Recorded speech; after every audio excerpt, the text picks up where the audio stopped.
Hello, Stat class. Hope things are going well for you, and I hope things are going well for me.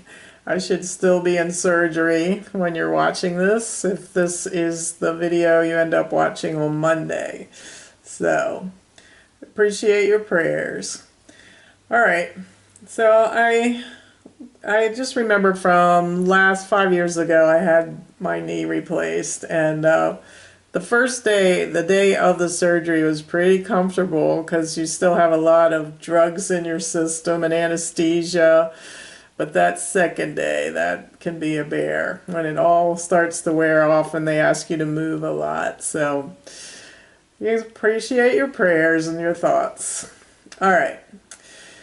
Right now I'm very comfortable because I'm talking about statistics, and we're going to talk a little bit more about aspects about experiments.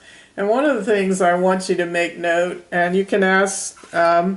DeBloom or someone to stop the video if at any time you need to slow down so you can get the notes.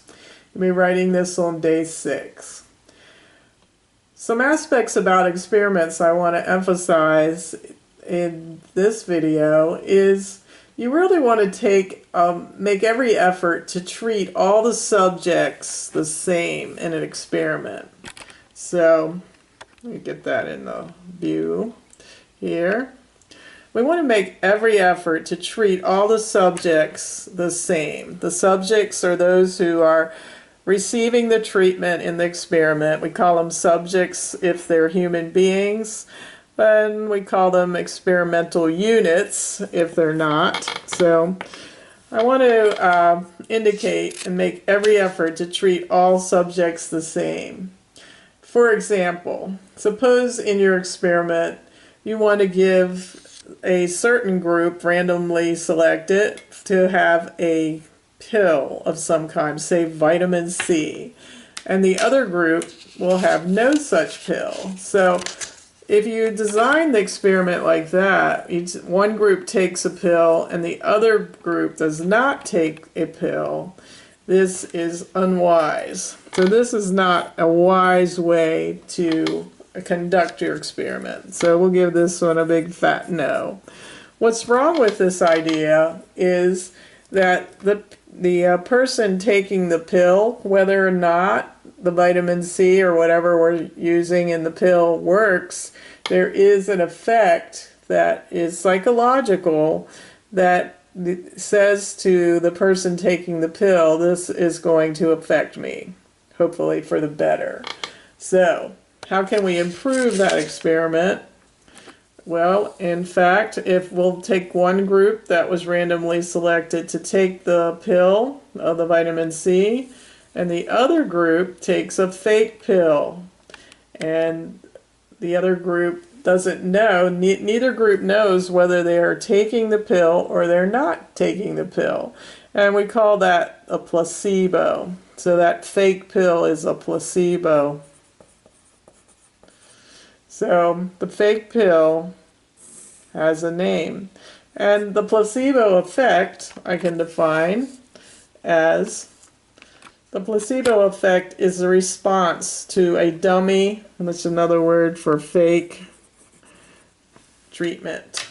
So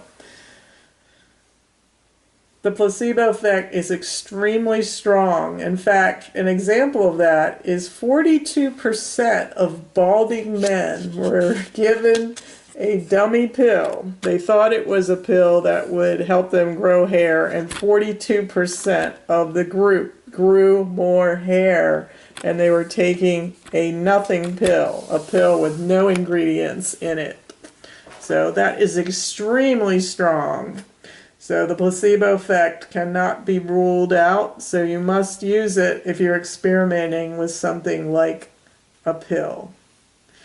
Another thing I'd like to mention when you're designing your experiments is do not tell, let me mess with the lighting a second here, see if I can get it a little brighter. I don't know if that helps or not, but we're going to try it. Do not tell the person administering the pill if it is a placebo or not. So you're going to have someone who's going to give the person the pill and then make the measurements.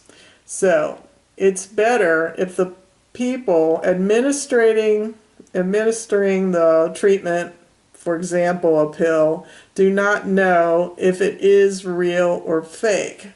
And the reason for that is when they know whether it's the pill or not, their expectations may somehow be communicated in the way they read the data or even in the way they interact with the person.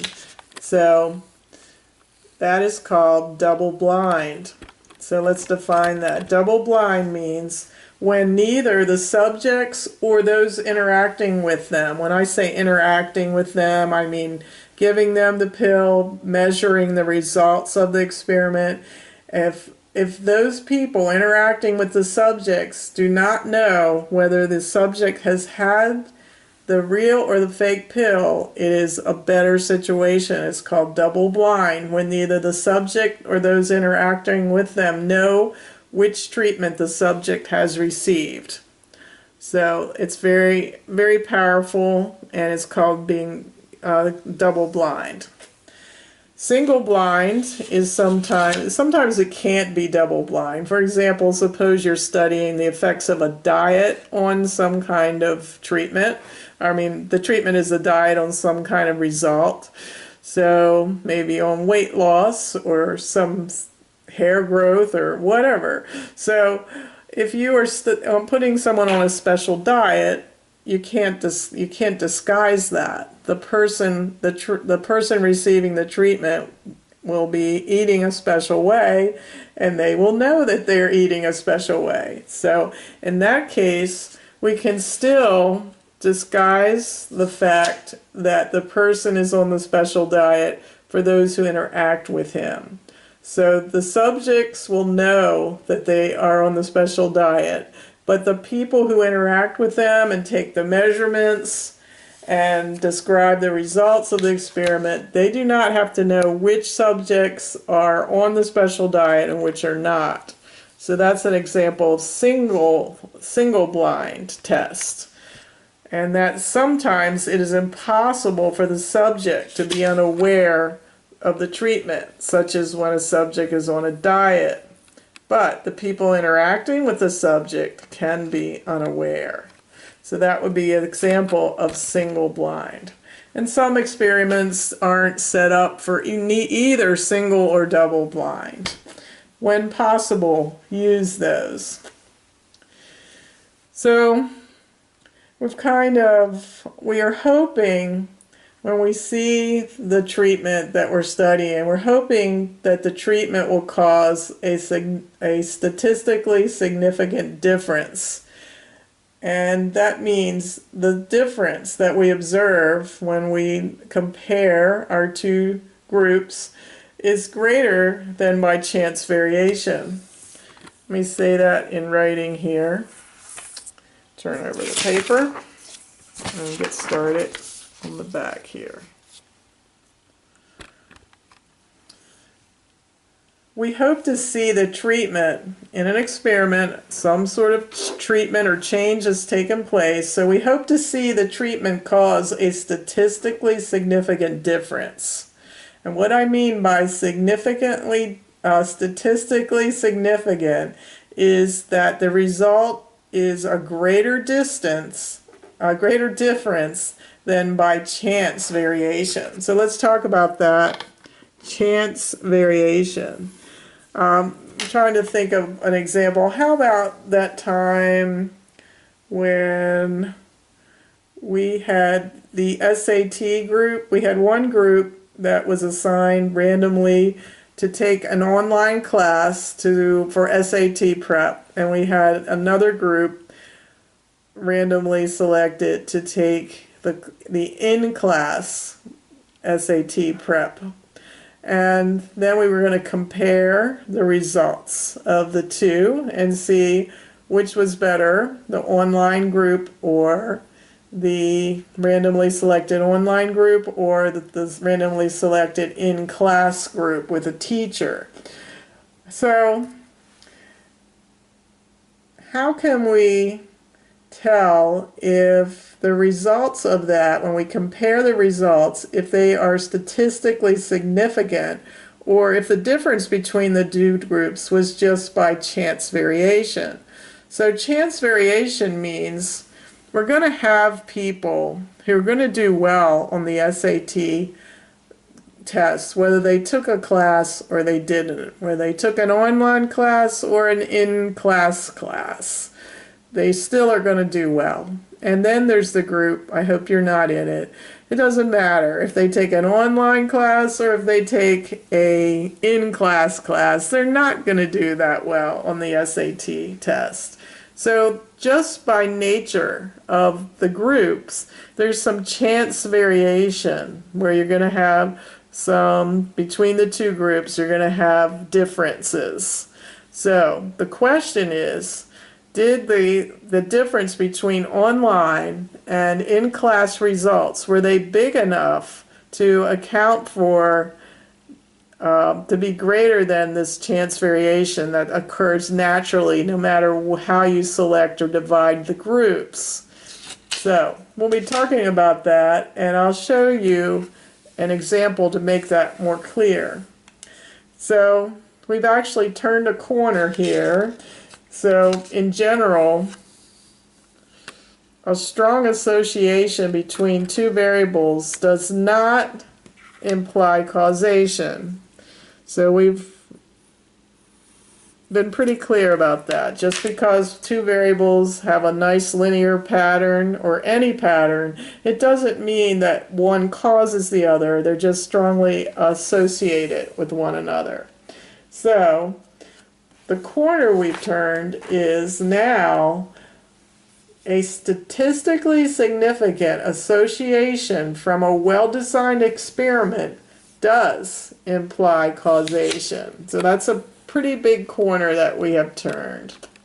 A statistically significant association, and that's between two variables, from a well-designed experiment does imply causation. And that's where we've been lingering lately, is defining what is a well-designed experiment. So let me show you this experiment, and it'll try to make clear that it's an experiment that was made, and we're going to try to do an assimilation of it and see if the results were statistically significant or not. So this activity is dealing with a situation where they took 24 people and divided them into two groups. One was driving while talking on a cell phone, and this is in a simulator. So you simulate you're driving along, and it really feels like you're driving, and you have all this the pictures and sounds of driving. So you're talking on the simulator, you're talking on the cell phone while you're driving.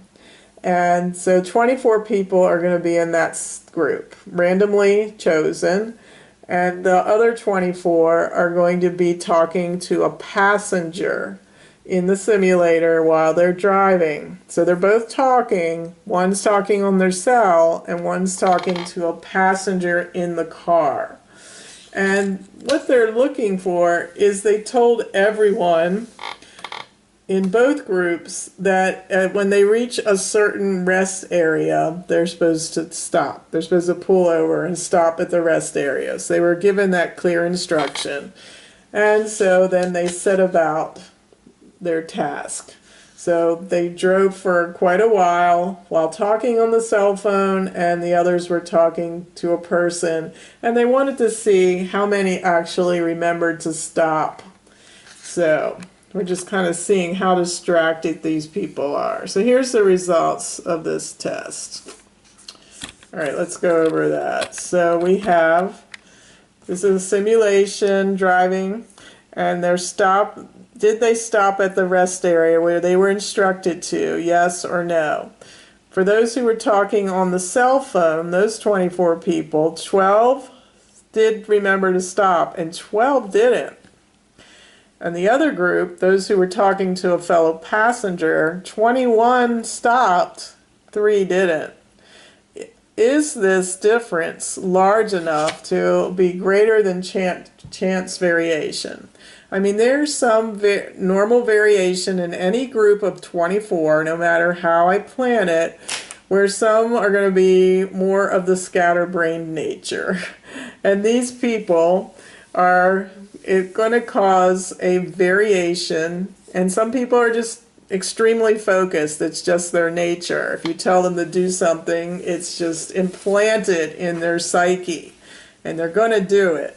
So you have these variations by chance in any group. So are these results significantly higher than just by chance variation? So we're going to simulate the simulation by taking some cards. So I'm going to leave some cards there somewhere for you to do, and after you get this explanation, you're going to do that. So, are these results statistically significant?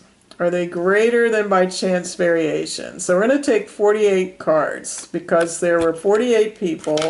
Remember the 24 that were selected for cell phone and 24 who were selected for talking to the passenger. So we're going to take the 48 cards and we are going to mark 24 of them as the cell group and 24 as the passenger group.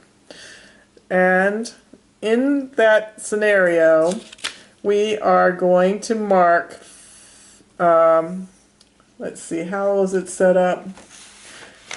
In the 48 cards up here, we found out that in the stopping group, so this is yes, stop, these right here. So of the 48 cards representing all the people in this study, we have 12 plus 21, that's 33 total who stopped. So we're going to take 48 cards and we're going to mark 33 with a check sign. So I take index cards and I'm going to put a check mark on 33 of the 48 cards. And then on the ones who did not stop, that's 15, I'm going to put an X. So you have the scenario that will represent this whole example. So there's going to be 48 cards, 33 who stopped and 15 who didn't. So we're going to take those and we're going to shuffle them. So we're going to shuffle the index cards with the appropriate number of checks and X's, and we're going to divide them then randomly into 24, representing one group being the cell group and 24 being the passenger group. So then we're going to take the cell group and we're going to count the number that did not stop. So we're going to count the number of X's in the 24 that we marked as the cell group. And we're going to record that. So we're going to take a dot plot and record how many that we got. And so in our scenario that we observed, there was a huge number in the cell group that did not stop, 12. So we're going to see if just by chance that could happen. So we are going to look at that scenario, and I'm going to ask you each to do it at least twice. So you'll have a set of cards come to you. You will divide them into 24 and 24. The ones that you decided were the cell groups by random choice, then you will count in that group of 24 how many X's, and you'll come out here and put a dot for how many X's were in that. And we're going to see what kind of distribution we got. Is there a lot of times that 12 or higher showed up in that simulation? So we'll be able to discuss the results. I think I'll show you what the book got and see if you get, since I'm not there to look at it. Hold on.